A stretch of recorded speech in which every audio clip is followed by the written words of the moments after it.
What's up, everyone? Today I'm going to break down how to play triplets inside of septuplets. I'm talking about nested tuplets. I've seen the concept of nested tuplets mentioned a couple times, particularly from Adam Neely and Sean Crowder, but it's something that I've been trying to apply to my own music.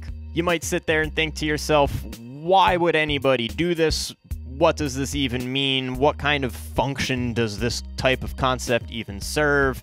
Why bother? To which I would reply, create a purpose for the concept. Learn how to do it and then put your own spin on it and try to build music around the concept. One of the bands I play in, called Vitamin Sun, is in the middle of writing a song that primarily uses a septuplet subdivision. I found myself repeating the same ideas over and over, and things were starting to feel a little bit stale, but the nested tuplet concept allowed me to take things in a different direction.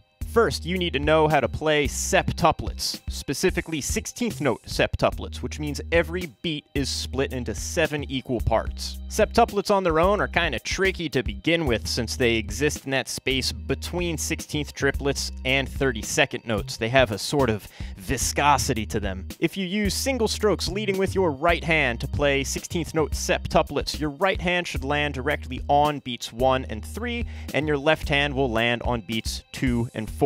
Same thing is true with triplets or quintuplets, or really any time you divide a beat into an odd number of parts. The leading hand is always going to switch from one beat to the next.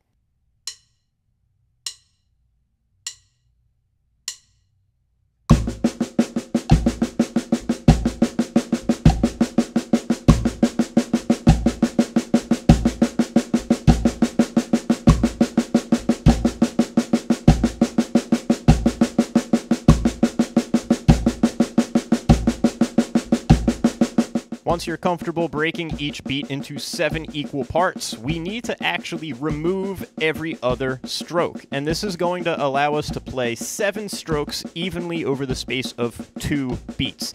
Technically, these are known as 8th note septuplets. We have 7 8th notes evenly over 2 beats. If I play each beat on the bass drum underneath these 8th note septuplets, the bass drum on beats 2 and 4 is going to land directly in between the 4th and 5th strokes of the septuplet rhythm. So it's like 1, 2, 3, 4, and 5, 6, 7. 1, 2, 3, 4, and 5, 6, 7, 1. 16th note septuplets nest into 8th note septuplets the same exact way that regular 16th notes nest into 8th notes. I think it ultimately looks a lot scarier on the page than it actually feels when you're playing it. I'll set it up by starting with 16th note septuplets, and then I'm going to reduce my hands to playing 8th note septuplets on just the snare drum.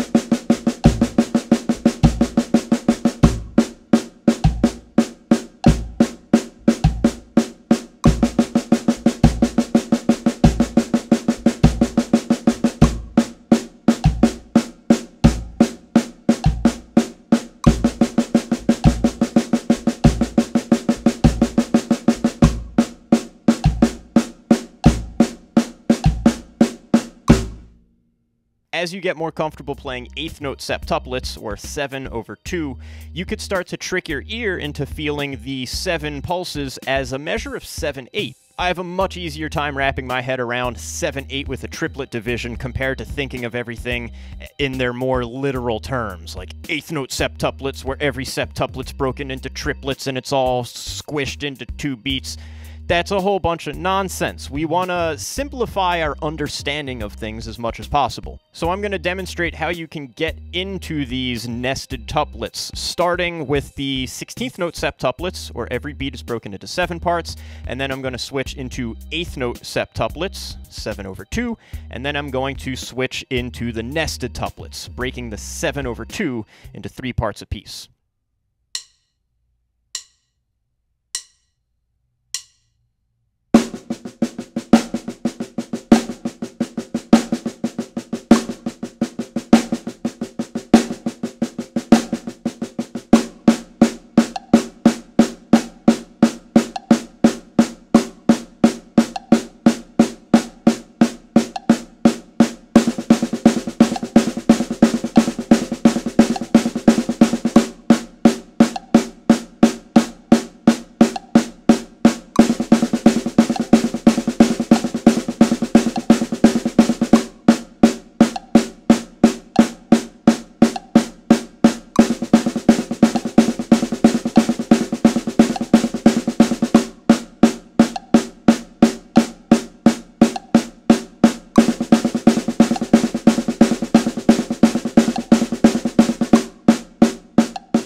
putting all of this into context gets kind of challenging, because we have to change how we really interpret the time in the middle of playing. Usually when I'm playing septuplet grooves, I'm focused more on the quarter note. I'm not so focused on all of the tiny stuff happening in between the quarter notes. But to get these nested tuplets happening, you need to focus more on that eighth note septuplet. So you have to kind of quickly shift your time center from quarter notes to the 7/2 polyrhythm, and that takes a lot of practice. To practice getting your ears to shift focus from the quarter notes to the 7/2 rhythm, I'll start by playing a 16th septuplet rhythm on the hi-hats, where my right hand will play on the odd parts of every beat, the first, third, fifth, and seventh parts, and then every other measure, I'm going to switch to playing eighth note septuplets on the hi-hats, or 7/2. I'll play the kick on beats 1 and 3 and the snare drum on beats 2 and 4. And when you're playing eighth note septuplets on the hi-hats, pay very careful attention to where the snare drum lands. It's going to land in between two strokes on the hi-hats, so it'll be hitting all by itself.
When you're able to accurately and consistently make that rhythmic pivot, then you could start breaking those 8th septuplets into 16th triplets. I'm not going to break down any specific patterns right here, but I'll have a bunch of them written out on the transcription. Ultimately, you'll be able to apply any triplet vocabulary you know. The real challenge is getting it all to fit in the span of these 2 beats.